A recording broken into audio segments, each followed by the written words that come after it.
লোকসভায় তৃণমূলের বিদ্রোহী সাংসদদের সই সম্বলিত তালিকা। লোকসভায় তৃণমূলের 28 জন সাংসদের মধ্যে 2/3 অর্থাৎ 19 জনের তালিকা প্রকাশ।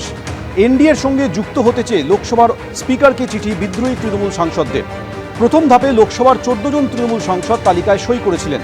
পরের ধাপে আরও 5 জন সই করেন। প্রথম ধাপে যারা সই করেছিলেন তাদের মধ্যে রয়েছে কাকলি ঘোষ দস্তিদার, শতাব্দী রায়, বাপি হালদার, শর্মিলা সরকাররা।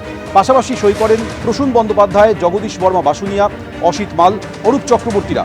একই সঙ্গে সই করেছিলেন খলিলুর রহমান, আবু তাহের খান, কালীপদ সোরেন, দেব, জুন মালিয়া, পার্থ ভৌমিক।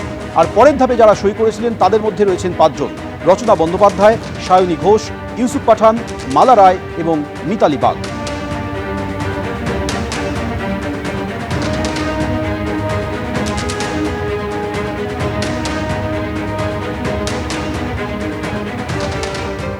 সংখ্যাটা 19 থেকে আরও বাড়তে পারে। তৃণমূলের বিদ্রোহী সাংসদদের সংখ্যা আরও বাড়তে পারে। এখনও যারা বিদ্রোহীদের সমালোচনা করছেন তারাও ভেতরে ভেতরে অন্য কিছু ভাবছেন।